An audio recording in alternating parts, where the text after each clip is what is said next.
Bloomberg Audio Studios. Podcasts, radio, news. Now, to a conversation about real estate. According to a new report from CBRE, business leaders across Europe and in the US see property as important to achieving the aims of their business, but they want more influence over the physical spaces that their firms occupy. Joining us now is Ciaran Bird, who is CEO of the CBRE UK and Ireland. CBRE Group, of course, being one of the largest commercial real estate services and investment firms in the world. So I'm delighted to have you in the radio studio for the first time, Ciaran. Good morning. Thank you. So what exactly do executives want then from property? I mean, they're under pressure in so many spheres. Why is property a focus? Look, it's interesting. We look at this survey and we wonder why real estate wasn't in as much focus, perhaps pre-pandemic. And I think that was because business leaders were kind of focusing on what really is important to them, and real estate kind of was left behind. It was almost an admin stroke as a cost, and maybe even finance or HR were the reports through to board. And in fact, it was the pandemic that brought this into focus, because if you look back, and my goodness, doesn't it seem a long time ago, but almost the panic that nobody was using these offices or shops were empty. And so there's a lot of rent being paid and no use. And suddenly boards are saying, do we need this space? Will we ever go back to this space? How will we use it in the future? So that brought the focus. In terms of, are we going back, though, to the kind of pre-pandemic? There's been a lot of excitement about the return, maybe, of property, especially offices. There's been a huge trough in office values.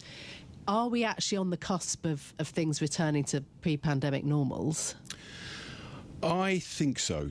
Although flexibility and hybrid, working from home, although there's many leaders out there are saying we got to stop this, must get everybody back. I think there will be flexibility in the future, but there is no doubt that many leaders, including myself, are realising if you really want to drive your business and rebuild those cultures that I think have been stretched through this period, you want them back in the office, but the office needs to be something that rewards your people and enables you to collaborate. And I would say that I think there's different businesses, different people, client-facing professionals need to connect with each other. Some people can work just as well at home, and I think that's why there's a hybrid and a flexibility. But there's no doubt offices are back.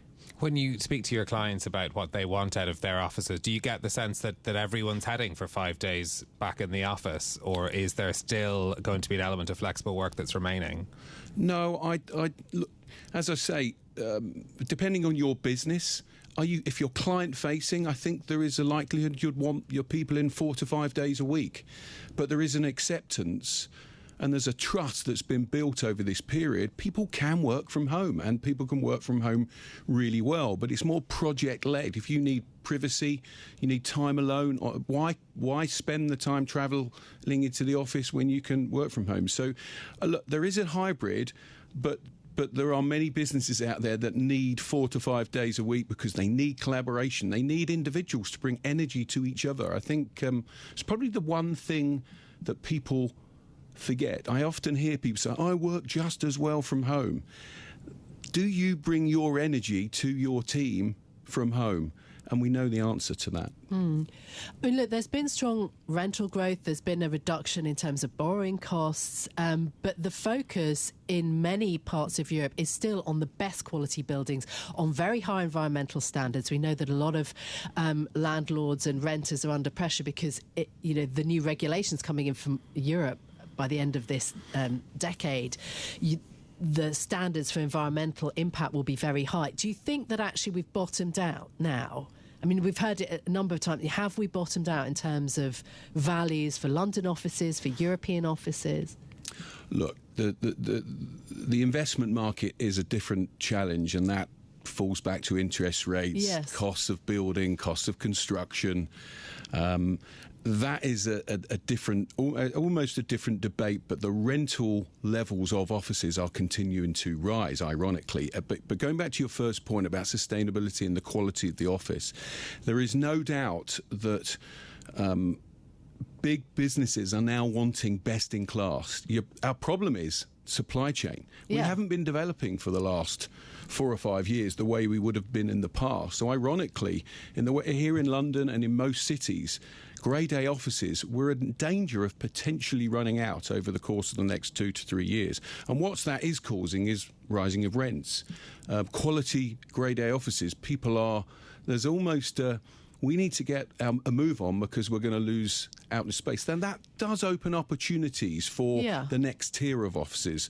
You could call them secondary or edge of London or outskirts. And I think that those areas will continue to appeal more, albeit there's a lot of expenditure required to fit an office to the quality, dare I say it, of Bloomberg's.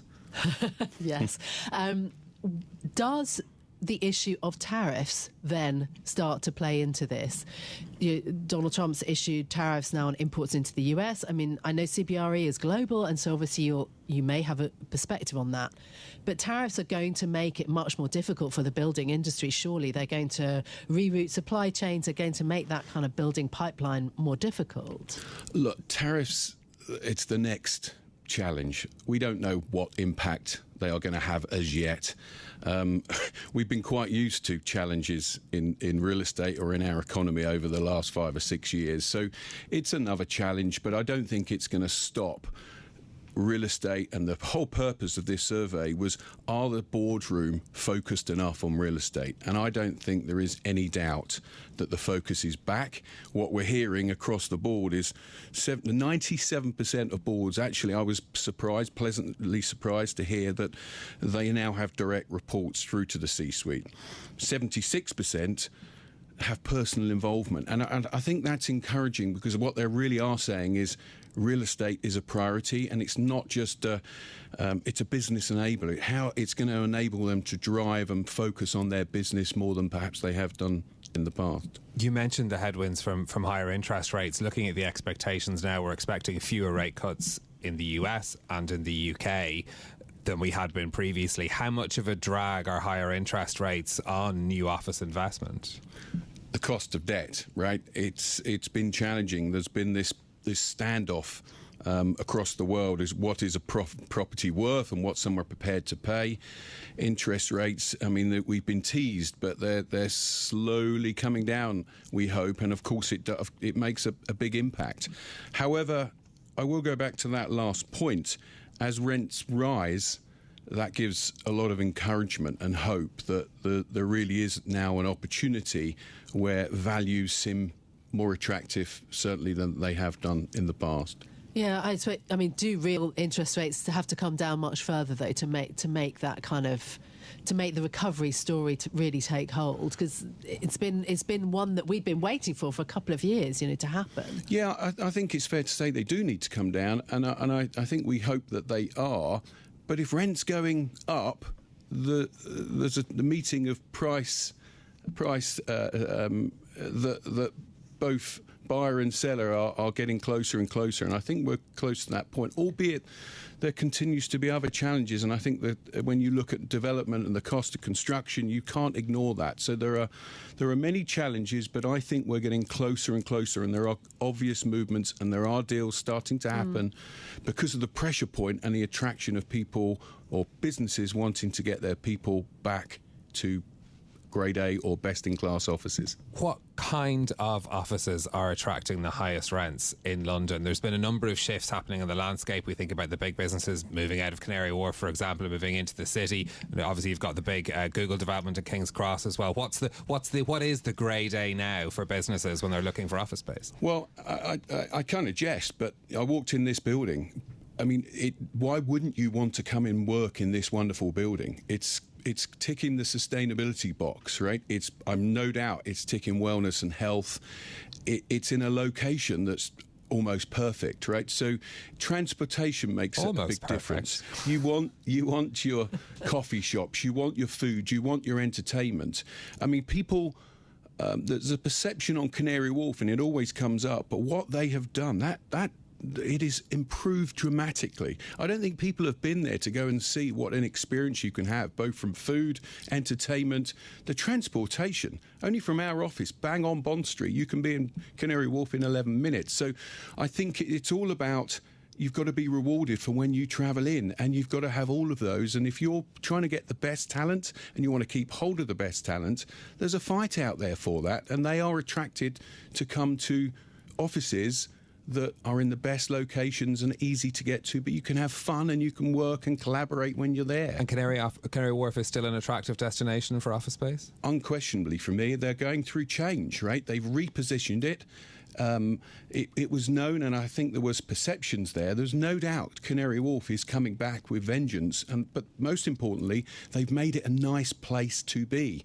Just there's a perception piece that it takes a long time to get there. It really doesn't. And when you're there, it's not just about towers. You can have fun, you can... Oh, there's a marketing piece here that's missing then, maybe.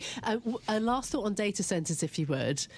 Deep seekers, there was a lot of focus on building data centres in Europe. It's very expensive in terms of the energy needs, so there were doubts about that. Now DeepSeek sort of throwing a bit of a curveball in there. Data centres and the building, how quickly do you think it's going to be built out in Europe? Look, data centres have been on the agenda for many years now, and with AI, I don't think that's going anywhere soon. In fact, the attraction is far greater. I think the biggest challenge for us all across Europe, across the world, is power, right? We need to find locations, we need the land, but we need to fix power, and that probably leads on to another whole big discussion. But power at the moment is an issue, particularly in the UK, but elsewhere in the world. But there's going to be demand, and I think AI is here to stay.